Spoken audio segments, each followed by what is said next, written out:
안녕하세요, 꼭지입니다. 이번 영상은 뭐 공부를 하는 영상은 아니고요. 뭐 이런저런 이야기로 좀 수다를 떠는 영상이죠. 부담 없이 뭐 특별한 그런 거 없이 그냥 들어주시면 되겠습니다.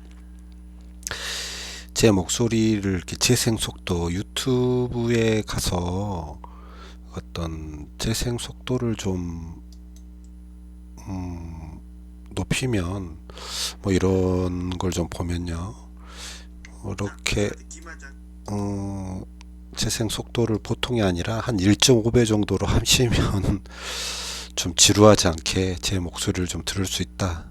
이렇게 알려드립니다. 스마트폰 같은 경우는 화면을 터치하면 오른쪽 위에 점이 똥똥똥 3개가 있을 텐데 이거 누르시면 이제 재생 속도를 조절할 수 있는 그런 창이 뜨겠죠. 그런 식으로 좀 재생 속도를 좀 높이시는 게 제 목소리를 들을 때 좀 지루하지 않고 졸립지 않게 들을 수 있는 하나의 방법인 것 같습니다.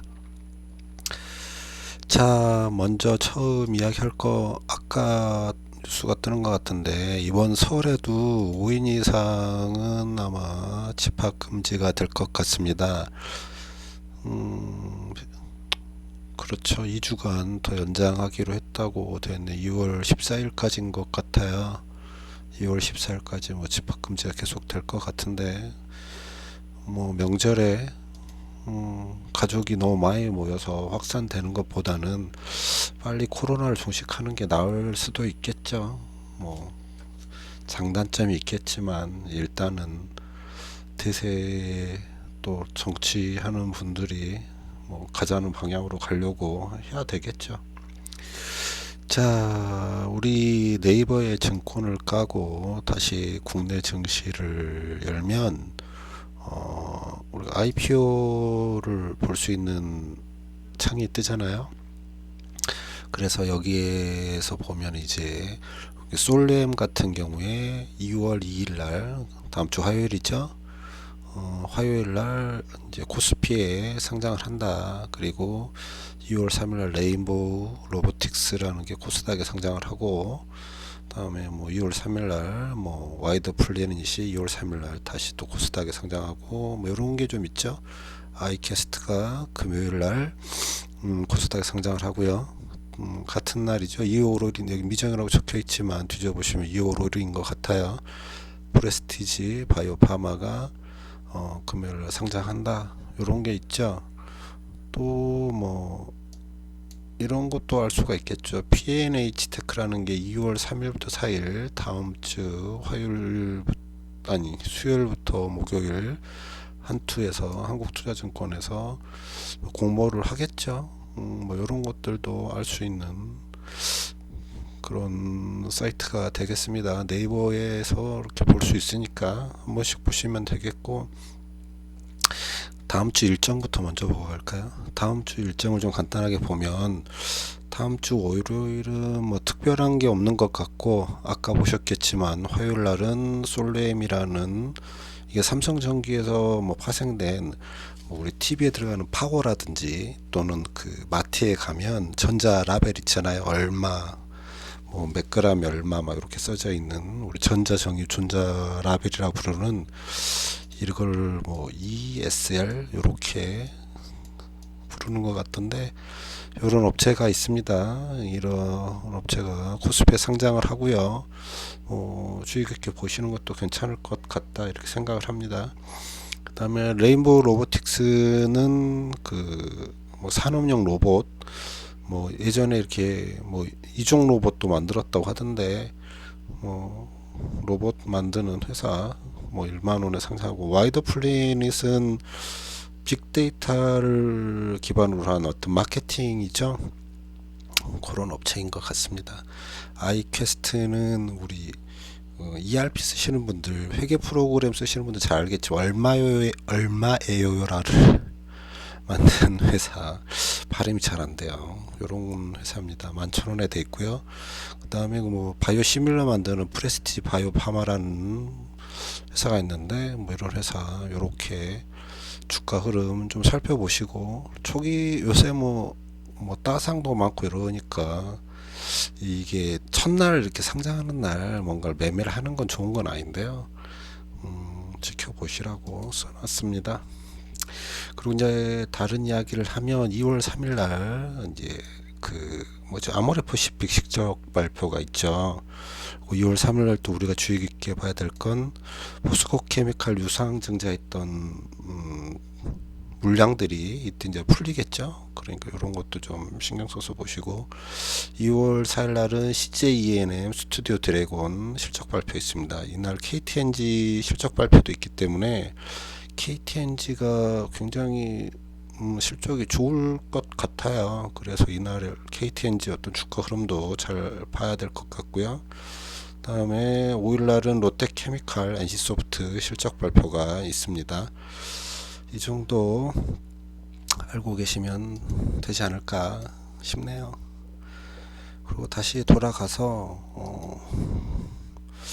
오늘 뭐 간단하게 하고 싶은 이야기는 그런 겁니다. 요새 하도 우리나라 어떤 증시가 왜 빠지는지에 대한 이야기를 할 때 뭐 중국 인민은행이 뭐 약간 긴축 아니면 통화량 회수 이런 이야기도 있고, 또 하나로 지목되는 게 이제 공매도에 대한 얘기가 있잖아요. 뭐 게임스탑이라든지 AMC 뭐 이런 업체들에 대한 공매도 이야기가 좀 있는데, 이 이야기를 좀 잠깐 수다나 좀 떨고 영상을 마무리하도록 하겠습니다. 게임스탑에 대한 영상 잠깐 볼까요?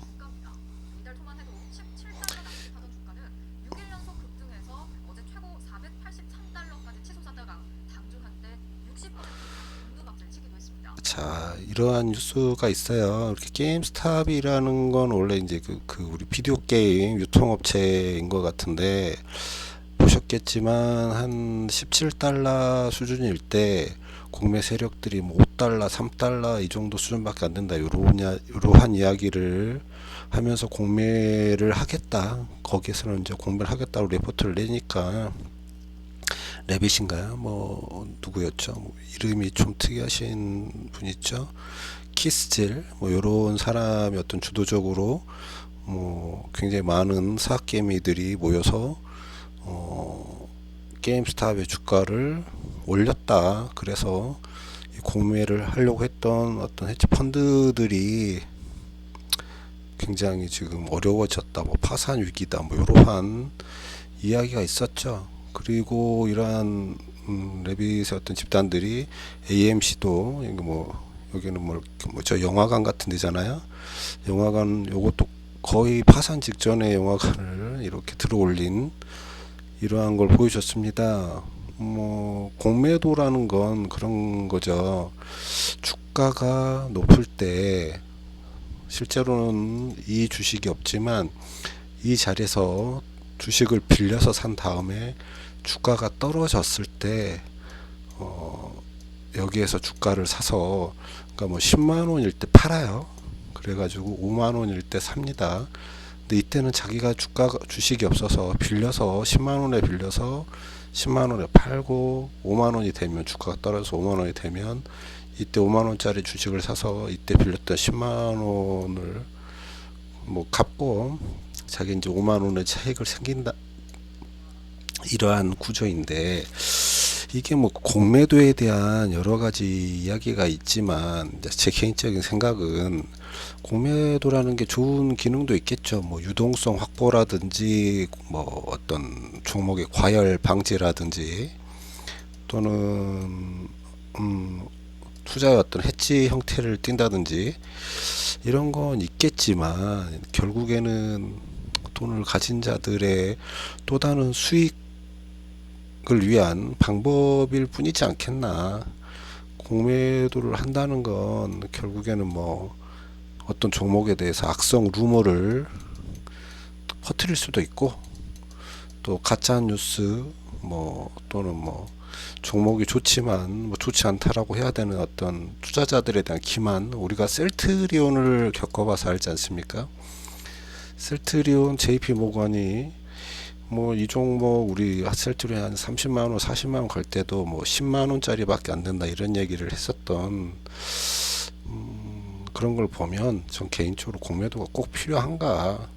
물론 금융에 있는 돈 많은 어떤 주체들은 공매도라는 어떤 수익 구조의 한 파트를 포기하지는 않겠지만 이게 꼭 필요한가 하는 생각을 좀 가지게 됩니다. 너무 정치적인 발언은 의미가 없으니까요. 개인적인 생각은 그렇다는 얘기죠. 그래서 아마 우리나라도 공매도가 한 6월까지는 좀 연장이 되지 않을까 그렇게 생각을 해요. 아예 없어졌으면 좋겠지만 그러진 않을 것 같고, 자꾸 이제 제도를 개선해서 개인들에게 불리하지 않게 그다음에 불법 공매도가 없게 하겠다 그러는데 결국에는 안 없애겠다는 얘기니까 결국에는 다시 하겠죠. 그러해서 우리의 어떤 주가의 흐름 자체는 사거래일 연속 미국 애들이 뭐 게임스탑이나 AMC로 인해서 이제 불안한 마음에 다들 돈을 빼고 자기 집으로 달려갔으니 월요일의 어떤 주가 흐름은 음봉일 확률이 높겠다. 저는 그렇게 봐요. 이게 뭐 음봉이라는 게 뭐 주가가 떨어진다는 얘기보다는 시가보다는 좀 낮게 마무리가 되는 형태가 되지 않겠나 이렇게 조심스럽게 생각을 하고요. 이러한 어떤 조정, 가격 조정이든 이러한 구간에 있을 때 우리가 종목을 매수할 수 있는 기회가 되지 않을까. 삼성전자 보시면 우리가 84,500원이 매수선이지만 지금 이미 82,000원까지 떨어져 있고 뭐 8만원에 잡으려고 대기하시는 분들 꽤 많으신 것 같은데 뭐 지금도 괜찮다 저는 그렇게 생각을 하고 있습니다. 뭐 어차피 뭐 사선 만들어 놓은 상태가 더 올라갈 건데 언젠가는 올라가죠. 조만간 뭐 삼성전자, 하이닉스를 비롯한 어떤 반도체라든지 또는 어떤 현대차, 기아차, 모비스 이런 쪽을 톡하는 어떤 전기차라든지 이러한 뭐 업체 우리나라 업종들이 그리고 주식시장이 바닥으로 갈 수 있는 상황은 아니잖아요. 조정은 받을 수 있어도 결국 우상향한다. 그렇다면 지금 이 타이밍이 매수할 수 있는 좋은 시기가 아닌가 저는 그렇게 보고 있어요. 하이닉스도 괜찮은 포지션에 와 있지 않나. 오히려 저희가 예전에 매수를 했던 12만 1,000원까지 이미 거의 다 떨어져 있기 때문에 다시 뭐 매수할 수도 있겠다 뭐 이렇게 보는 거죠. 삼성전기도 매수 기회를 주고 있고 다 그렇죠. SK, 현대모비스. 이런 얘기를 좀 하면 우리가 코스피 지수가 예전 영상에 한번 몇 번 말했는데 이렇게 양 음봉으로 떨어질 때 뭐 짝수 음봉쯤에 뭐 이렇게 주가 지수가 밀리고 시장이 안 좋을 때 특별히 매매를 하는 건 별로 좋은 생각이 아니잖아요. 떨어지는 게 어디가 끝인지를 모르니까. 다만 이제 적립식으로 1년에 한 50번 맥시멈 50번 정도 균일하게 뭔가를 사고 싶다면 코스피가 짝수 음봉일 때 코덱스 200을 사보는 것도 좋다. 균일하게 50개로 나눠서 사는 것도 괜찮다 하는 이야기를 예전에 한번 드렸던 것 같아요. 뭐 2차전지를 개별 종목으로 들고 계신 분도 있겠지만 2차전지 섹터 역시 굉장히 우상향할 수 있는 종목이고 우리가 오래 봐야 되기 때문에 어떤 ETF 하나를 가지고 그 ETF에 주가에 연속되는 뭐 홀수든 짝수에 매수를 하셔도 되겠지만 저같이 게으른 사람은 주가의 어떤 음봉, 짝수 음봉에 뭐 균일한 50번에 나누어진 균일한 금액을 매수하려고 하고 있죠. 뭐 이런 방법이 옳다라는 게 아니라 지금의 어떤 상황이 너무 그 주가라는 거 오를 때도 있고 떨어질 때도 있고 뭐 떨어져야 올라갈 수 있으니까요. 계속 올라갈 수는 없으니까 그러한 정도를 알고 매매를 했으면 좋겠다. 다음 주 월요일부터 또 다른 한 주 화이팅 하시고 오늘은 여기까지 할게요.